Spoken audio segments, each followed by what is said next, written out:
إن الحمد لله نحمده ونستعينه ونستغفره من يهده الله فلا مضل له ومن يضلل فلا هادي له وأشهد أن لا إله إلا الله وحده لا شريك له وأشهد أن سيدنا ونبينا وحبيبنا وشفيعنا وقرة أعيننا محمدا عبده ورسوله صلى الله تبارك وتعالى عليه وعلى آله وأصحابه وأزواجه وذريته وبارك وسلم تسليما كثيرا. أما بعد فأعوذ بالله من الشيطان الرجيم. بسم الله الرحمن الرحيم. إن الله لذو فضل على الناس ولكن أكثر الناس لا يشكرون. سبحان ربك رب العزة عما يصفون وسلام على المرسلين والحمد لله رب العالمين. اللهم صل على سيدنا محمد وعلى آل سيدنا محمد وبارك وسلم. میرے محترم بھائیو اور دوستو، اللہ تعالیٰ بڑے کریم ہیں، بڑے مہربان ہیں. وہ اپنے بندوں کو کامیاب کرنا چاہتے ہیں، اپنے بندوں کو بخشنا چاہتے ہیں. اس لیے اللہ تعالیٰ اپنے بندے کو زندگی میں سینکڑوں دفعہ بخشش کے مواقع میسر کرتا ہے کہ بندے اس موقع سے فائدہ اٹھا کے اللہ تعالیٰ کی بخشش کو حاصل کریں، اپنے گناہوں کو معاف کروائیں اور جنت کے حقدار بنیں. لیکن انسان بڑا ناسمجھ ہے، انسان بڑا نادان ہے. چونکہ دنیا کی اہمیت دل میں زیادہ ہے، لہٰذا دنیا کمانے کے سارے مواقع انسان استعمال کرتا ہے، دنیا کمانے کے سارے مواقع کا فائدہ اٹھاتا ہے. آپ دیکھیں، جب کبھی بھی دنیا کمانے کا سیزن آتا ہے ساری دنیا چست ہو جاتی ہے، بیمار بھی صحت مند ہو جاتے ہیں، بوڑھے بھی جوان ہو جاتے ہیں اور میدان میں اتر آتے ہیں اور دنیا کماتے ہیں. لیکن جب آخرت کمانے کے مواقع اللہ تعالیٰ دیتا ہے تو اکثریت ان مواقع کے ملنے کے باوجود بھی غفلت اور سستی سے کام لیتی ہے اور ان مواقع کو گنواتی رہتی ہے. اللہ تعالیٰ کا دنیا کے بارے میں نظام تو یہ ہے کہ دنیا اللہ کسی کو دیتا ہے، کسی کو نہیں دیتا. کسی کو دنیا کمانے کے مواقع دیتا ہے، کسی کو نہیں دیتا. آپ دیکھیں، اکثریت دنیا کی غریب ہے، تھوڑے بہت ہیں جو مالدار ہیں. مالداروں کی تعداد کم ہے، غریبوں کی تعداد زیادہ ہے. تو دنیا تو کسی کو دیتا ہے، کسی کو نہیں دیتا. لیکن آخرت کے مواقع، جنت بنانے کے مواقع اللہ سب کو دیتا ہے.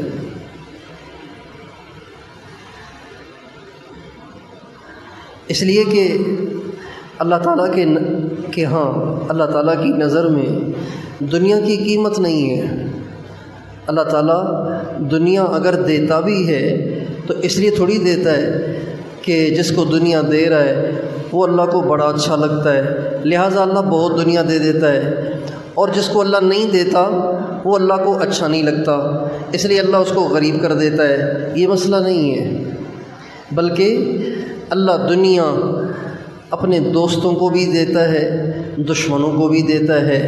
لیکن آخرت جو ہے، آخرت یہ اللہ سب کو نہیں دیتا، یہ اللہ صرف دوستوں کو دیتا ہے.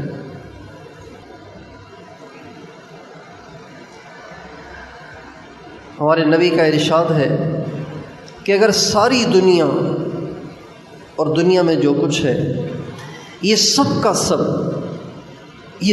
سب اگر اللہ کی نظروں میں مچھر کے پر کے برابر بھی ہوتا تو اللہ تعالیٰ کافر کو ایک گھونٹ پانی نہ دیتے. اللہ تعالیٰ کے نزدیک دنیا کی کوئی قیمت نہیں ہے.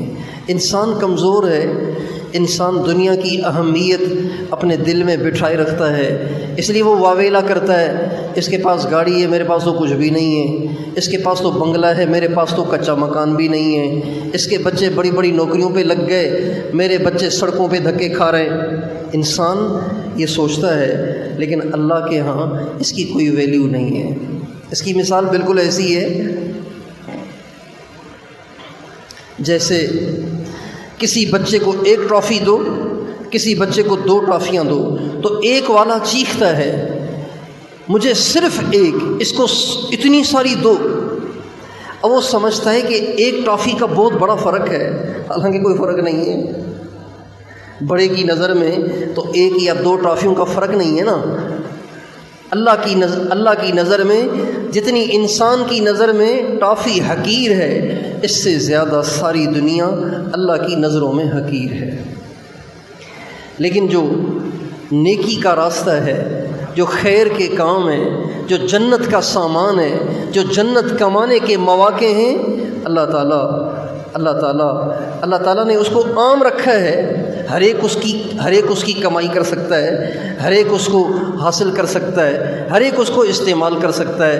اب یہ ایام حج کے ایام چل رہے ہیں، دنیا کے بہت سے خوش قسمت ایسے ہیں کہ جن کو اللہ تعالیٰ نے حج پہ جانے کی توفیق دی۔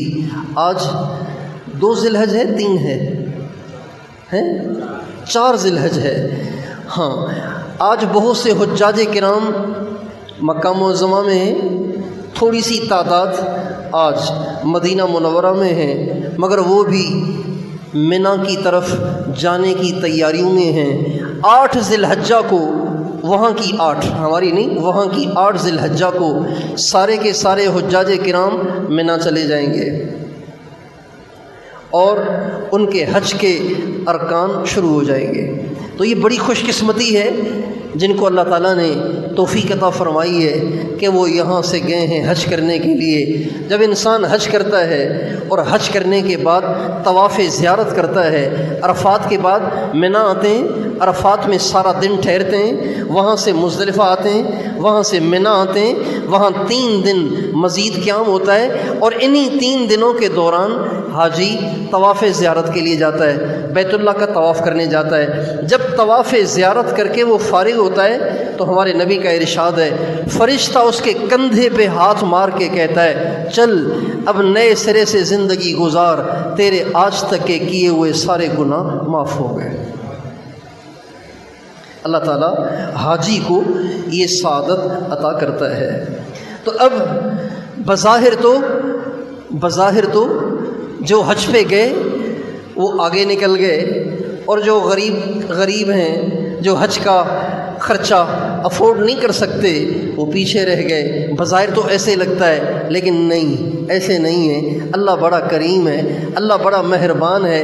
اگر کوئی حج پہ گیا ہے، وہاں اس کی بخشش کا سامان اللہ نے الگ بنایا ہے، اور جو حج پہ نہیں جا سکے، اتنے اسباب ہی نہیں ہیں، اس کو افورڈ ہی نہیں کر سکتے، لہٰذا اللہ پاک نے ان کو بھی خالی نہیں چھوڑا، ان کے لیے اللہ تعالیٰ نے یہ جو ذی الحجہ کے 9 ایام ہیں، 9 ایام، یکم سے لے کے 9 ذی الحجہ تک، اور 10 راتیں، یکم ذی الحجہ کی رات سے لے کے 10 ذی الحجہ کی رات، یہ جو 10 راتیں ہیں اور 9 دن ہیں، اللہ تعالیٰ نے یہ حج پہ نہ جانے والوں کے لیے بھی ایک بہت بڑا کمائی کا سامان رکھا ہے۔ ہمارے نبی کا ارشاد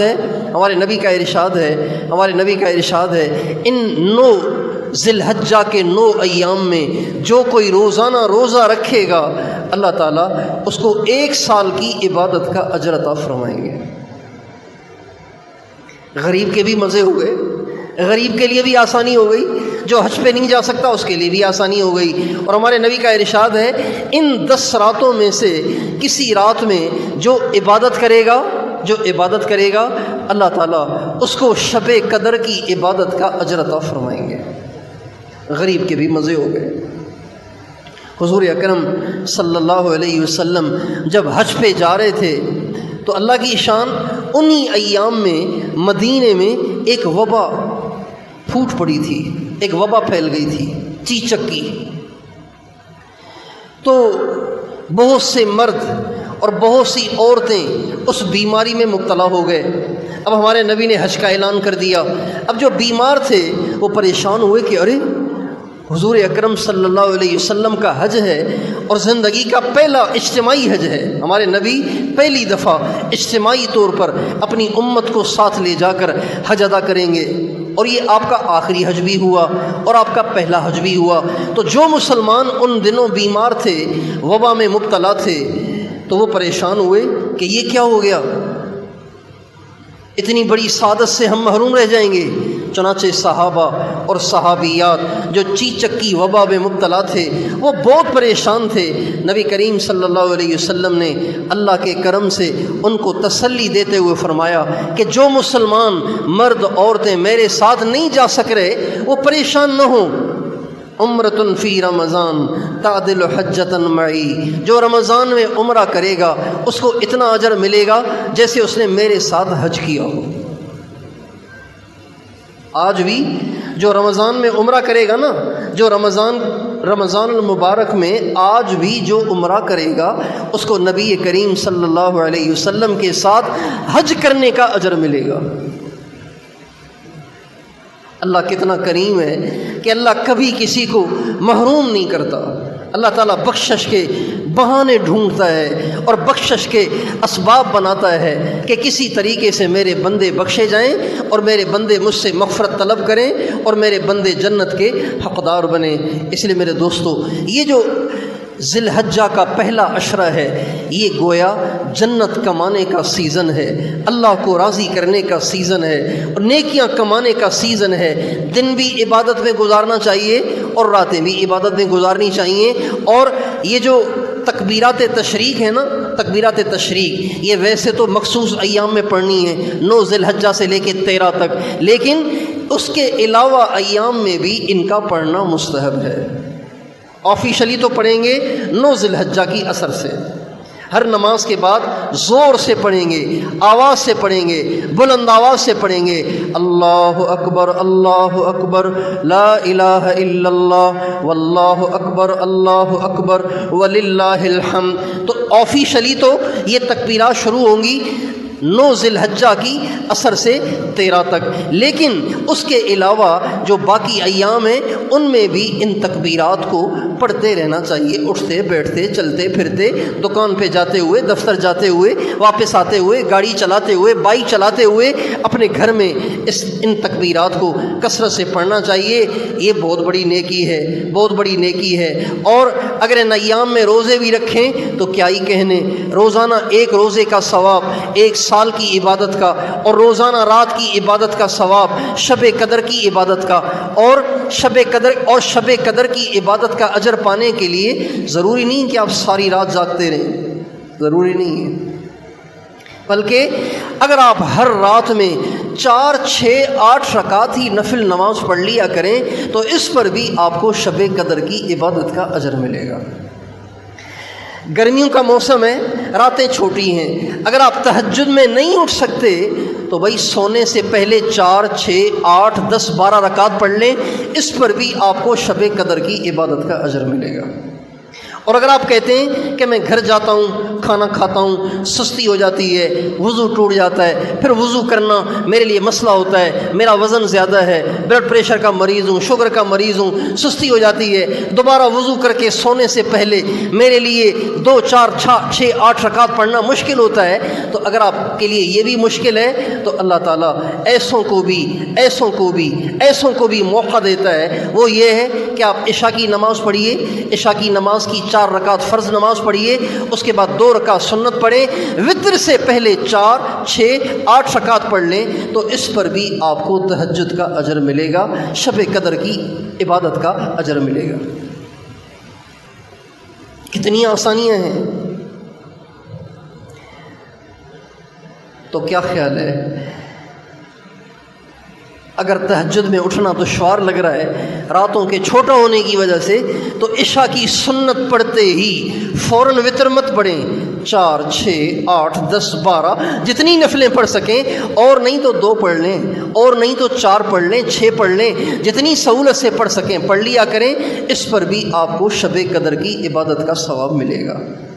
اور ہمارے نبی کا ارشاد ہے یہ جو ذی الحجہ کا پہلا عشرہ ہے، اس میں نیکی کرنا، اس میں کوئی بھی نیکی کرنا، چاہے ذکر ہو، چاہے تلاوت ہو، چاہے درود پاک ہو، چاہے تبلیغ میں نکلنا ہو، چاہے صدقہ خیرات ہو، کوئی بھی نیکی ہے جتنا ان ایام میں اللہ کو محبوب ہے، سارا سال کسی دن میں اتنا محبوب نہیں ہے۔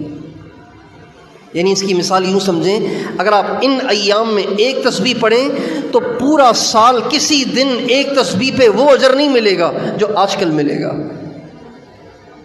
اس لیے ذی الحجہ کا جو پہلا عشرہ ہے، مسلمان کو اس میں غافل نہیں ہونا چاہیے۔ مسلمان کو اپنا ٹائم واٹس ایپ پر، فیس بک پر اور یوٹیوب پر اور ٹک ٹاک پر اور ادھر واہی تباہی باتوں میں بالکل ضائع نہیں کرنا چاہیے، بلکہ ان ایام کا ایک ایک پل نیکی کے کاموں میں صرف کرنا چاہیے اور اللہ کی یاد میں صرف کرنا چاہیے، خیر کے کاموں میں صرف کرنا چاہیے، اس لیے کہ یہ ایام پھر سارا سال واپس نہیں آئیں گے۔ یہ ایام سارا سال واپس نہیں آئیں گے۔ اور اگر کوئی روزانہ یہ جو 9 ذی الحجہ کے شروع کے 9 دن ہیں، اگر 9 کے 9 دن روزے نہیں رکھ سکتا تو چند ایام رکھ لے، ضروری نہیں کہ آپ 9 کے 9 ہی رکھیں، ان میں سے 4 رکھ لیں، 5 رکھ لیں، 6 رکھ لیں، 3 رکھ لیں، 2 رکھ لیں، ورنہ کم از کم 9 ذی الحجہ کا روزہ تو رکھنا ہی چاہیے۔ ہمارے نبی کا ارشاد ہے 9 ذی الحجہ کا جو روزہ رکھے گا، میں اللہ سے امید رکھتا ہوں کہ اللہ ایک سال کے پچھلے اس کے گناہ معاف کرے گا اور ایک سال کے اگلے گناہ معاف کرے گا۔ کتنی بڑی کمائی ہے، پچھلے سال کے گناہ بھی معاف، اگلے سال کے گناہ بھی کرنے سے پہلے معاف، اگر 9 ذی الحجہ کا روزہ رکھا جائے تو۔ اور عام طور پر جو عید کی راتیں ہوتی ہیں، عید کی جو راتیں ہوتی ہیں، ہمارے پاس 2 عیدیں ہیں، ایک عید تو ہے ذی الحجہ کی جس کو بڑی عید کہتے ہیں، اور ایک عید ہے عید الفطر کی جس کو چھوٹی عید کہتے ہیں۔ عام طور پر یہ جو عید کی راتیں ہوتی ہیں نا، یہ عام طور پر لوگ غفلت میں گزار دیتے ہیں، غفلت میں گزارتے ہیں۔ عید الفطر کی رات تو اس لیے غفلت میں گزارتے ہیں کہ 29-30 دن کے بعد اچھی طرح سونے کا موقع ملا ہے، ورنہ تو سحری میں اٹھنا پڑتا تھا، تو لوگ لمبا سو جاتے ہیں کہ چلو جی آج چھٹی ہے، لہذا لمبا سو جاتے ہیں اور عید کی رات ضائع کر دیتے ہیں، اور بقرہ عید کی رات بھی ضائع کر دیتے ہیں۔ اس لیے کہتے ہیں اب تو صبح تو ویسی قربانی وبانی کرنی ہے، اب کون اٹھے تہجد میں اور کون رات کو اٹھ کے بیداری کرے، عبادت کرے، لہذا ساری رات سوتے ہیں، اس لیے کہ دن کو کام کرنا ہے۔ ہمارے نبی کا ارشاد ہے من قام لیلۃ العیدین لم یمت قلبہ یوم تموت القلوب۔ ہمارے نبی کا ارشاد ہے جو دونوں عیدوں کی رات میں اٹھ کے تہجد پڑھے گا، دونوں عیدوں کی راتوں میں اٹھ کے تہجد پڑھے گا، ہمارے نبی کا ارشاد ہے جب ساری دنیا کے انسانوں کے دل مر جائیں گے، مردہ ہو جائیں گے، اس کا دل مردہ نہیں ہوگا۔ اللہ اس کے ایمان کی حفاظت کریں گے۔ دل کے نہ مرنے کا مطلب ہے اللہ اس کے ایمان کی حفاظت کریں گے۔ کتنی بڑی گارنٹی ہو گئی کہ اگر کوئی عید کی 2 راتوں میں عبادت کرے گا، اللہ اس کو ایمان پر خاتمہ عطا فرمائے گا۔ یہ مطلب بن گیا اس کا۔ کتنی بڑی ضمانت ہے۔ بہت سے لوگ پریشان ہوتے ہیں کہ جی ایمان پہ خاتمے کی دعا کریں، حسن خاتمہ کی دعا کریں۔ عید کی 2 راتوں میں جو عبادت کرے گا، اللہ کے نبی نے ضمانت دے دی ہے کہ اللہ اس کے دل کو مردہ نہیں کریں گے، یعنی اس کا دل ایمان کے نور سے منور رہے گا اور اس کا خاتمہ اچھا ہوگا۔ تو بھائی یہ جو عید الاضحیٰ کی رات آ رہی ہے، اس میں ہم کوشش کریں اس رات کی ہماری تہجد جانی نہیں چاہیے۔ بہت سے کم قسمت تو ایسے ہوتے ہیں جو عید کی صبح بھی ان کی فجر قضا ہو جاتی ہے، عید کی صبح بھی فجر قضا ہو جاتی ہے، اور بہت ہی کم قسمت ایسے بھی ہیں کہ جن کی عید کی نماز ہی چلی جاتی ہے، عید کی نمازیں ان کی نصیب نہیں ہوتی۔ اس لیے عید کی نماز اور عید کے دن فجر کی نماز اور فجر کی نماز سے پہلے تہجد کی نماز، ان ساری سعادتوں کو ہمیں ان ایام میں حاصل کرنا چاہیے، اس کی کوشش کرنی چاہیے، پہلے سے اس کی فکر کرنی چاہیے، اللہ تعالیٰ سے اس کی دعا بھی کرنی چاہیے، اور عید کی رات کو جلد از جلد سونا چاہیے۔ ہوتا یہ ہے کہ عید کی رات لوگ شاپنگ کرنے نکل جاتے ہیں اور رات کو 2 بجے 3 بجے گھر واپس آ رہے ہیں۔ اب شاپنگ، اب نئے کپڑے تو پہن کے آ گئے عیدگاہ میں، لیکن فجر نہیں ہے۔ نئے کپڑے پہن لیے، نئے جوتے پہن لیے، لیکن فجر ہی نہیں ہے، تو ان کی تو عید ہی نہیں ہے۔ ہمارے نبی کا ارشاد ہے، من فاتتہ صلاۃ فکأنما وطر اہلہ ومالہ، جس کی ایک نماز قضا ہو جائے وہ ایسا ہے گویا اس کی بیوی، بچے، مال، دولت، گھر بار سب کچھ لوٹ لیا گیا ہو، تباہ ہو گیا ہو۔ ایک نماز کے قضا کرنے کا اتنا بڑا نقصان ہے۔ تو اب بتائیے، جس کا گھر بار اور جس کا مال دولت، جس کی ساری دنیا اجڑ چکی ہو، تو وہ عید کے دن عید منائے گا؟ بھئی عید کے دن عید تو نہیں منائے گا نا، اس لیے کہ اتنا بڑا نقصان ہو گیا۔ بالکل اسی طرح جس کی عید کے دن فجر کی نماز چلی گئی، اس کا واقعی اتنا بڑا نقصان ہوا۔ اس لیے ہمیں شاپنگ پہلے کر لینی چاہیے۔ جس کو شاپنگ کرنی ہے دن کے وقت میں کسی وقت کر لے، پہلے کر لے۔ عید کی رات شاپنگ نہ کی جائے، عید کی رات جلدی سو کر صبح کو جلدی اٹھنے کی کوشش کی جائے۔ اور ان ایام میں صدقہ خیرات بھی کثرت سے کرنا چاہیے۔ اور اللہ تعالیٰ نے جس کو قربانی کی استعداد دی ہے اس کو قربانی ضرور کرنی چاہیے۔ بعض لوگ ایسے سمجھتے ہیں کہ سارے گھر کی طرف سے ایک قربانی، یہ ٹھیک نہیں ہے۔ بھئی گھر کے اندر اگر 10 بالغ افراد ہیں، ایک آدمی نماز پڑھ لے گا تو سب کی طرف سے نماز ہو جائے گی کیا؟ کیسے ہوگی بھئی؟ ہر ایک کو الگ نماز پڑھنی ہے۔ اسی طرح جو صاحب نصاب ہے، جس کے پاس 52.5 تولہ چاندی کے پیسے موجود ہیں، اس کو تو قربانی کرنی ہے، اس کو تو قربانی کرنی ہے۔ یہ نہیں دیکھنا کہ مہنگائی ہو گئی ہے، یہ نہیں دیکھنا کہ جانور بڑے مہنگے ہیں، یہ نہیں دیکھنا، بلکہ قربانی کرنی ہے۔ اور قربانی کے تو اتنے فضائل ہیں، اگر ہمیں اس کی حقیقت معلوم ہو جائے، اگر ہماری نظروں میں آخرت کی اور جنت کی اور نیکی کی اہمیت ہو، تو اللہ کی قسم لوگ قرضے لے کر بھی قربانیاں کریں۔ ہمارے نبی کا ارشاد ہے، جو شخص قربانی کرتا ہے، جس جانور کی قربانی کرتا ہے اس جانور کے ہر بال کے بدلے اسے ایک نیکی ملتی ہے۔ صحابہ نے پوچھا، یا رسول اللہ، اگر کوئی مینڈھے کی قربانی کرے تو؟ مینڈھے کی قربانی کرے تو مینڈھے کے تو بال بہت زیادہ ہوتے ہیں نا، بڑے بڑے ہوتے ہیں اور بہت زیادہ ہوتے ہیں۔ آپ علیہ السلام نے فرمایا، ہاں جو مینڈھے کی قربانی کرے گا، بھیڑ کی قربانی کرے گا، اللہ اس کو بھی ایک ایک بال کے عوض نیکی عطا فرمائیں گے۔ کتنی بڑی نیکی ہے یہ، اتنی ساری نیکیاں زندگی میں کون کمائے گا؟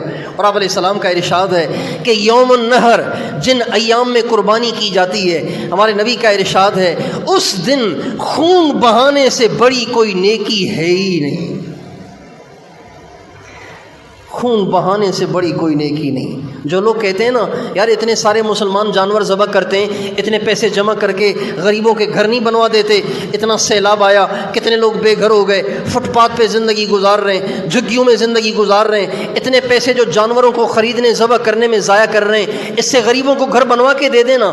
اللہ کے نبی کا ارشاد ہے کہ سب سے بڑی نیکی ان ایام میں گھر بنانا، بیمار کا علاج کرانا، کسی غریب کی مدد کرنا نہیں ہے، بلکہ سب سے بڑی نیکی ان ایام میں خون بہانا ہے، خون بہانا ہے۔ اجر دینے والا اللہ ہے، اجر دینے والا اللہ ہے۔ تو اللہ جس موقع پہ جو کرنے کو کہے گا ہمیں تو وہی کرنا ہے نا۔ ہمارے نبی ایک دفعہ سفر میں تھے تو آپ علیہ السلام نے فرمایا، بھائی جنہوں نے روزہ رکھا ہوا ہے وہ روزے کی نیت ختم کرو، روزہ نہ رکھو۔ ہمیں بہت مشکل سفر میں جانا ہے، لہٰذا روزہ کوئی نہ رکھے۔ صحابہ نے سوچا، بعض صحابہ نے سوچا کہ آپ علیہ السلام یہ جو روزہ نہ رکھنے کی بات فرما رہے ہیں یہ ہماری سہولت کے لیے فرما رہے ہیں، سہولت کے لیے، اور سہولت کے لیے کہا جاتا ہے، سہولت کے لیے کہا جاتا ہے۔ تو انہوں نے سوچا کہ اللہ کے نبی نے جو روزے سے منع کیا ہے نا، اس کا مقصد وجوبی طور پر روزے سے روکنا نہیں ہے، بلکہ اس سے مراد یہ ہے کہ بھئی روزہ نہ رکھو، اس میں آسانی زیادہ ہے، لیکن ہم اپنی صحت کو دیکھتے ہیں کہ ہم میں روزہ رکھنے کی بھی طاقت ہے، سفر کو صحیح طریقے سے کرنے کی بھی طاقت ہے، لہٰذا ہم اپنے روزے کو چلنے دیتے ہیں۔ جب انہوں نے روزے کو چلنے دیا، نبی کریم صلی اللہ علیہ وسلم کو علم ہوا کہ بعض ساتھیوں نے، بعض لوگوں نے اپنی طاقت کے بل بوتے پہ روزے کی نیت کو باقی رکھا۔ آپ نے فرمایا ان سب نے میری نافرمانی کی جنہوں نے روزے کی نیت کی۔ حالانکہ روزہ رکھنا کتنی بڑی نیکی ہے، لیکن اب روزہ نہ رکھنے کو کہا گیا، لہٰذا آپ کے لیے روزہ رکھنا نافرمانی بن جائے گا۔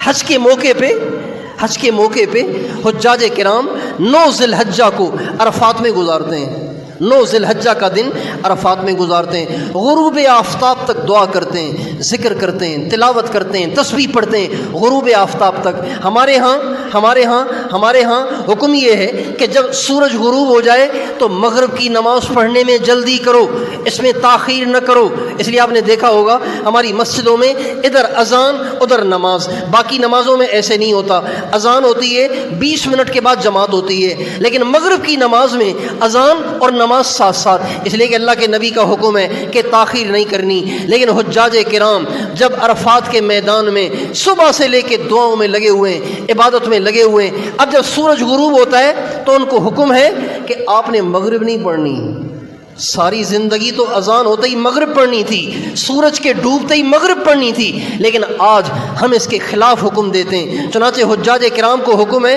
کہ سورج کے ڈوبتے ہی مغرب پڑھنے کی بجائے مزدلفہ کی طرف چلنا شروع کریں، اور مزدلفہ بھی کافی فاصلے پہ ہے، چلتے راستے میں ہی مغرب کا ٹائم نکل جاتا ہے، عشاء کا ٹائم داخل ہو جاتا ہے، اور عشاء بھی تاخیر ہو جاتی ہے۔ جب رات کو دیر سے 10 ساڑھے 10 بجے حجاج کرام مزدلفہ میں پہنچتے ہیں، اب اللہ کا حکم ہے پہلے اذان دو، مغرب کی نماز پڑھو، پھر اس کے بعد اذان دو، عشاء کی نماز پڑھو، دونوں نمازیں ساتھ ساتھ پڑھنے کو کہا گیا۔ حالانکہ عام ایام میں ہمارے نبی کا ارشاد ہے جس نے 2 نمازوں کو جمع کیا اس نے ایک بہت بڑا گناہ کیا۔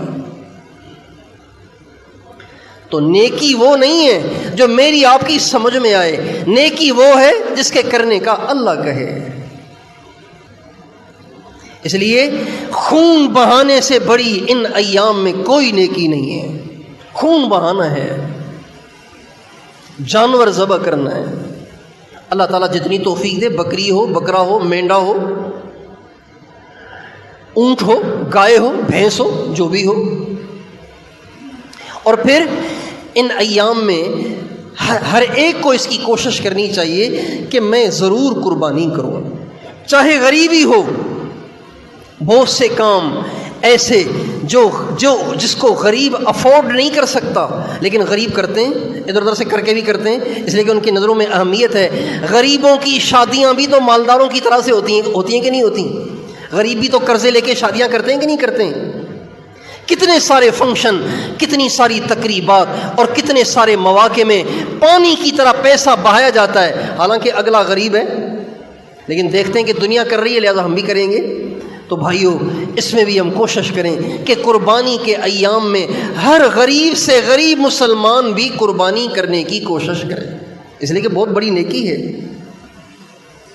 اور پھر اللہ تعالیٰ توفیق دے تو ایک قربانی اپنی طرف سے اور ایک قربانی حضرت محمد صلی اللہ علیہ وسلم کی طرف سے بھی کرنی چاہیے۔ ہمارے نبی ہمیشہ جب قربانی کرتے تھے تو ایک قربانی اپنی امت کی طرف سے کرتے تھے۔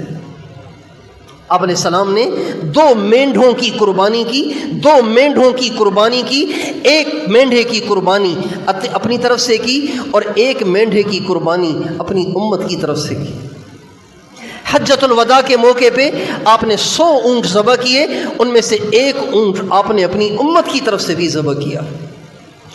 تو ہمارے نبی نے ہمیں یاد رکھا ہمارے نبی نے ہمیں یاد رکھا، حالانکہ ہمارے نبی کو ہماری ضرورت نہیں ہے، لیکن ہمیں تو ہمارے نبی کی ضرورت ہے، آج بھی ضرورت ہے اور کل قیامت میں بھی ضرورت ہے۔ لہٰذا ہمیں بھی اپنے نبی کی طرف سے قربانی کرنی چاہیے، جن کو اللہ نے استعداد دی۔ ہمارے بہت سارے ایسے دوست ہیں جو بیچارے خود غریب ہیں، اپنی ان پر قربانی واجب نہیں ہے، لیکن وہ حضور کی محبت میں ادھر ادھر سے کچھ پیسے اکٹھے کر کے حضور کی طرف سے قربانی ضرور کرتے ہیں، تاکہ قیامت کے دن حضور سے کہہ سکیں یا رسول اللہ اپنے اوپر تو قربانی واجب نہیں تھی، لیکن آپ کی محبت میں بڑی مشکل سے کچھ پیسے اکٹھے کر کے آپ کے نام کی قربانی کیا کرتا تھا، اور جب یہ قربانی ہوگی تو یہ قربانی ہوتے ہی حضور کو پہنچے گی، حضور کی روح کو کتنی خوشی ہوگی۔ اللہ تعالیٰ کسی کو اور زیادہ توفیق دے تو اہل بیت کی طرف سے بھی کر لے، حضرات صحابہ کی طرف سے بھی کر لے، اپنی ماں اپنے باپ جو دنیا سے چلے گئے ان کی طرف سے بھی کر لے، اور اپنے مشائخ جو ہمارے مشائخ گزرے، جو ہمارے اکابر بزرگ گزرے ان کی طرف سے بھی کر لیں، جس کو اللہ نے توفیق دی ہے۔ ایک بیل لے لے، ایک گائے لے لے، ایک بھینس لے لے، ایک حصہ حضور کا، ایک حصہ اہل بیت کا، ایک حصہ صحابہ کا، ایک حصہ ماں کا، ایک حصہ باپ کا، ایک حصہ اولیاء کا، ایک حصہ ساری امت مسلمہ کا۔ اگر کسی کو اللہ نے استعداد دی ہے تو ایسے بھی کر سکتا ہے۔ تو بھئی کیا خیال ہے، قربانی کے موقع پر انشاءاللہ ان ساری باتوں کو مد نظر رکھیں گے نا، اور ان ایام کو قیمتی بنائیں گے نا انشاءاللہ، ان ایام میں زیادہ سے زیادہ نیکیاں کرنے کی کوشش کریں۔ اللہ تعالیٰ مجھے اور آپ کو ان تمام باتوں پر عمل کرنے کی توفیق عطا فرمائے، اور جو کوتاہیاں رہ گئی ہیں اس کی تلافی کرنے کی توفیق عطا فرمائے۔